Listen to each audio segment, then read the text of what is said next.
Johan juga udah ngasih. Masa-masa mungkin bisa melihat bagaimana melihat kasus ini sejauh mana? Ya, kalau kasus ini memang ya ini satu keniscayaan bahwa 3 nama ini sudah dikeluarkan dari proses seleksi pimpinan KPK di pansel. Nah, saya lebih mendorong ke depan. Tadi yang dikatakan Pak Johan betul bahwa pansel harus mempertimbangkan betul soal rekam jejak. Tidak hanya 1-2 bulan terakhir, tapi saat dia menjabat sebagai jabatan tertentu. ICW sendiri dalam posisi posisi di tahun 2007 ketika pansel memilih Antasari, kita bilang kita menolak Antasari Ashar waktu itu jadi pimpinan KPK karena kita punya catatan track record dia yang cukup buruk dan kita tidak akui bahwa dia ketua KPK waktu itu, Pak. Nah, ini saya pikir nggak boleh terjadi lagi di pansel. Artinya pansel jangan memilih kucing dalam karung. Artinya harus dipastikan betul bahwa semua aspek harus dipertimbangkan, integritas, kompetensi. Nah, yang lain gimana nih, Mas Imam? Yang lain gimana? Apakah memang sudah bersih dari segala macam? Jadi begini, bahkan ya yang termasuk punya kualitas integritas baik sekalipun belum tentu fit atau cocok ke dalam tim. Gitu, itu juga harus dipertimbangkan. Kita ini kan sedang menyusun sebuah tim untuk melawan kolaborasi koruptor. Kebayang nggak ada satu tim yang dijadikan target gak sah terus, akhirnya kita energinya habis untuk itu. Ya, artinya memang pansel harus punya kriteria tambahan di luar kriteria normatif di undang-undang. Misalnya soal keberanian, visioner gitu, harus bisa mengambil resiko dalam konteks tertentu ya. Leadership itu menjadi penting gitu. Jadi jangan sekedar orang hanya berkualitas, punya kompetensi, tapi nggak punya keberanian. Ini yang juga diperlukan di jilid yang ketiga ya. Bahkan punya keberanian, punya kompetensi, punya segala macam yang dimiliki, tetapi lingkungan situasi itu pemain yang sana, pemain kelompok koruptor itu gasakin dia terus gitu kan. Itu nanti jadi korban. Jadi dan diamankan, Mas Imam ya. Tidak selalu saya katakan bahwa orang yang tidak terpilih tidak selalu bahwa dia tidak berkualitas. Itu pertama.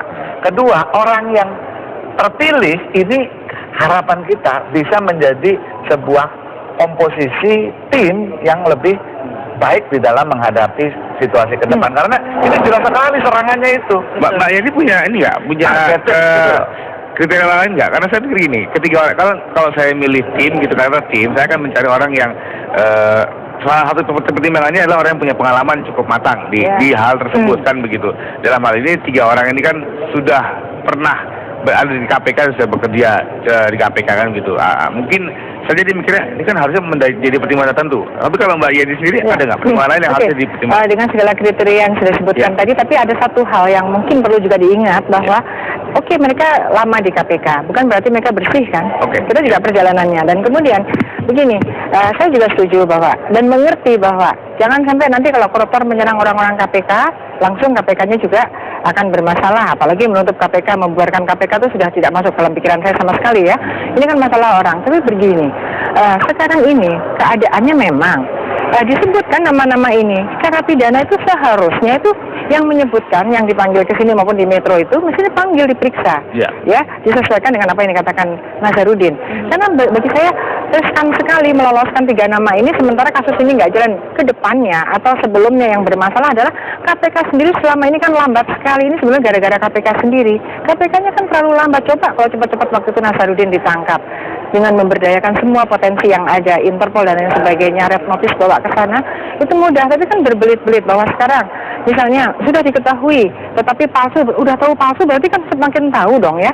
Jadi ini hal-hal yang membuat jadi blunder masalah sekarang, menjadi kacau semua. Jadi pansel memang jadi berat tugasnya kan, karena memang pansel kan harus melihat prosesnya gini Mas Imam. Mas Imam mengatakan tidak semua yang paling berkualitas itu boleh maju gitu kan. Saya pikir kan bukan hanya berkualitas saja kan, komponen lain. Artinya gini, yang nanti ditentukan oleh pansel, yang menurut pansel adalah memang ya lebih baik dari 3 orang ini dengan segala kriterianya kan pastinya kan. Misalnya gini, kita mengantisipasi nanti kan 4 ya. Pansel berketetapan bahwa nanti DPR akan menseleksi menjadi 4. Sekarang kita akan memberikan komponennya, bahan-bahannya. Kita tahu mayoritas ini adalah ahli hukum, penindakan, gitu kan. Tapi kita tahu bahwa itu harus ada ahli juga tentang keuangan, ahli juga tentang perbankan, ekonomi, bahkan IT sekalipun harusnya ada. Nah kalau itu semuanya dipenuhi, semuanya ahli hukum, tidak ada ahli yang lain, itu nanti juga akhirnya kesebelasan ini jadi kiper semua atau penyerang semua. Kita perlu juga ada lini-lini lain, dan di dalam undang-undang ini itu ada 4 bidang ya yang harusnya. Pertama adalah bidang pencegahan ya di dalam KPK ini, bidang penindakan, bidang informasi dan data, bidang pengawasan internal dan pengaduan. Ini saja, apalagi di dalam penindakan itu ada bidang apa? Sekarang ada cybercrime malah, ada masalah keuangan. Nah, jadi kita berusaha betul yang nanti lolos ini juga ada ahli-ahli keuangan. Tidak semuanya hukum lah. Tapi kan itu kan pimpinan, Mas. Ya, pimpinan. Sementara mereka kan didukung oleh teknisinya istilahnya lah ya. Mereka kan penyidiknya banyak sekali tuh, yang bekerja banyak sekali. Apakah pimpinannya juga harus ada komponen itu? Kalau misalnya semuanya adalah ahli hukum, sementara di bawahnya itu harusnya ada keuangan seperti itu. Tidak harus semua. Tidak harus semua. Tidak. Jangan semua kiper, jangan semua penyerang, jangan harus ada komposisi yang lebih adil. Jadi makanya kalau yang 17 ini kan ada ahli tentang perbankan, keuangan, itu harus diperhatikan. Jadi jangan gerombol semua. Jagoan-jagoan di bidang mana misalnya? Nggak gerombol sih, masalahnya gini, titik beratnya di mana? Itu juga penting. Jadi nggak comparable bahwa semua satu-satu aja gitu. Saya pikir ya, karena kan hanya 4 orang gitu kan. Karena jangan juga nanti misalnya ada ahli perbankan yang hanya satu dan hanya itu yang ada dipaksakan harus muncul sementara. Tidak. Makanya ada evaluasi dari apa yang sudah muncul ini, apa kurangnya? Jangan yang ke belakang terus gitu. Tapi yang jelas, yang ahli hukum, ahli pidana itu juga ada. Nah, kalau dibanding apple to apple, ahli pidana ya dengan ahli pidana. Nah, tapi kalau misalnya ahli pidana dibandingkan dengan misalnya ahli keuangan, ya nggak bisa. Beda fungsinya.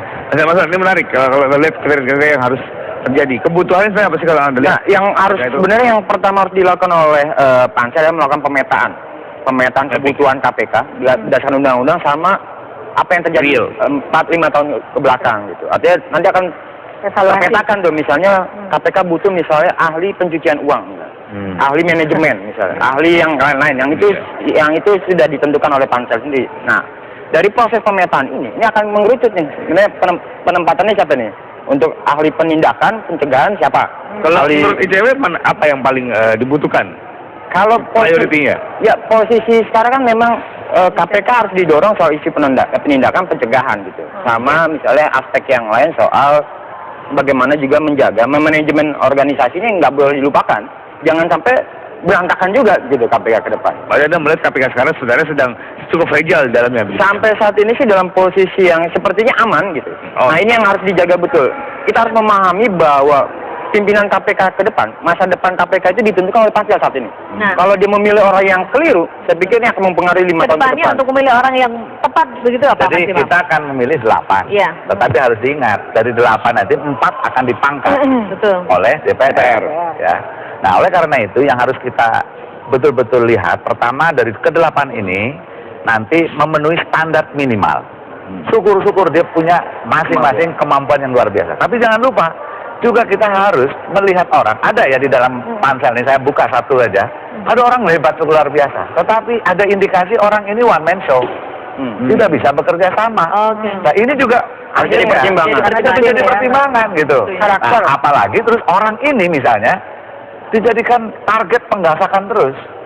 Gitu loh. Nanti akhirnya kerja Pansel, kalau ini terus-terusan dia masuk, akhirnya ngurusin itu dan belum apapun yang namanya koruptor itu segala macam cara. Nah, jadi pertimbangan kita itu pengennya komprehensif ya, karena kita menyusun sebuah tim yang berhadapan dengan sebuah kesebelasan yang di sana juga rapi gitu. Tapi yang gimana ke depan itu tadi yang disebutkan tadi Pak. Yang ke depan kita berpikir ke depan dan kemudian sekarang keadaan sekarang ini kan karena yang lalu. Yang lalu ini kan harus diperbaiki. Antara lain yang penting juga bahwa kita melihat bahwa KPK belakangan ini agak lambat ya, terutama setelah yang 2 pernah kena kasus itu kan melambat. Mau nggak mau itu nggak bisa dipungkiri. Lambatnya karena apa, Mbak ya?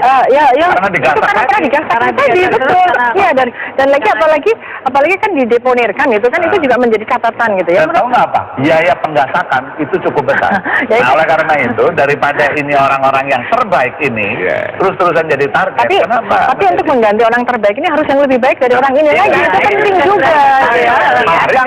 Jangan sampai kompromis ya sudahlah ini enggak, tapi yang ini itu jangan. Mari kita evaluasi dari apa yang ada ini, mana yang terbaik, mana yang lebih baik gitu. Pansel harus jelaskan ke publik salurannya kemana. Dan yang pada hari ini kita juga mengharapkan masukan. Ini udah jelas ya, makin mengerucut. 17 orang ini silahkan diberi masukan. Kalau dia itu ada yang calon-calon yang bagus, kasih tahu kita. Terus yang penting ini, Mas, mungkin yang penting ya, yang penting ini yang kita lihat adalah pimpinan-pimpinan, kan ini calon pimpinan. Kan Indonesia masih sistem komando kan ya, padahal yang bekerja itu yang di bawah, penyidik-penyidiknya itu mungkin ada yang bagus. Jangan sampai calon pimpinan ini nanti agak melempem seperti yang lalu. Jadi Mas harus melihat keberanian ada strategi aja. Berani nangkap kita dulu Ya, dan memang berat, nanti objektif ya Mas ya. Ini masih langkah awal, ini masih first step. Masih ada beberapa langkah lagi. Kita menunggu ke nanti berikutnya pokoknya bicara tentang yang 17 ini. Oke. Oh, iya bagus. Kita ke depan, step ya. Semangat ya, kita melangkah ke depan ya. Betul. Terima kasih sudah hadir. Terima kasih Mas Iba, Mbak Yadir juga Mas Emerson. Terima kasih banyak. Kami akan kembali lagi setelah yang berikut ini dengan isu yang berbeda.